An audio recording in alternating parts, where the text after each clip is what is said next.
Ito ang ating espesyal na labuyo, si puti.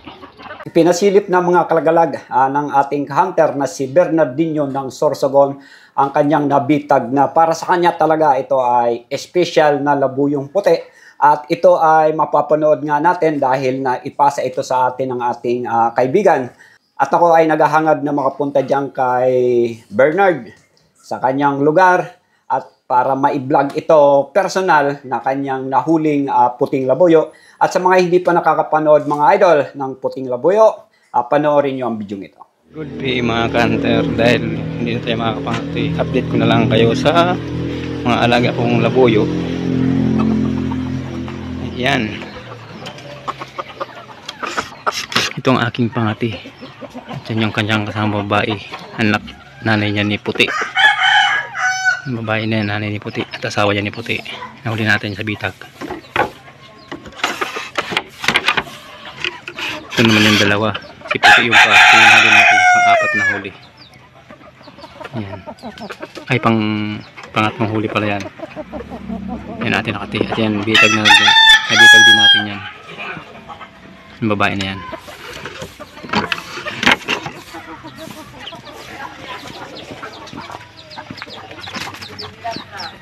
At ito naman ang ating alaga.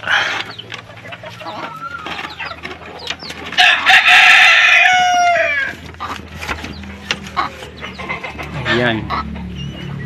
Yan yung unang huli natin sa kate, mga kander. Yan yung may kasama siyang babae din. Ayan. Lugo na.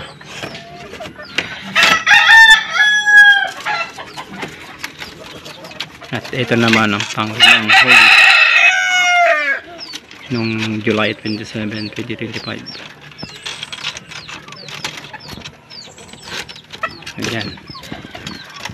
Natin huli ng July 27, 2025. Kasama siyang dalawang babae. Binitag din natin yung dalawang babae na yan. At ito ang ating espesyal na labuyo, si puti. Yan.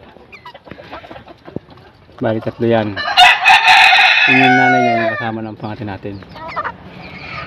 Ayan. Ayan idol.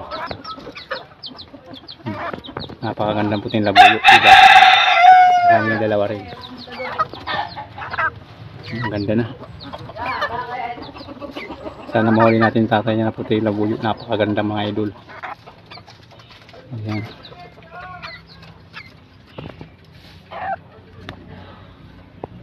Ganda no. Yan yung mga kasama niya dalawa, maliliit.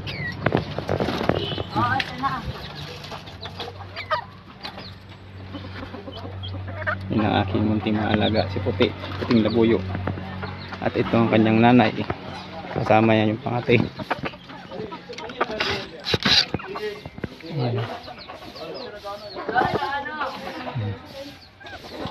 Ayan o, wala na mga tali yan. Napakaamo na yan. Hinirap lang natin to. Babalik ko na yung bukas dahil hindi na makakagkat eh. Yan, wala na mga tali yan. Medyo maamo na yan. Thank you po mga hunter. Ingat kayo. God bless.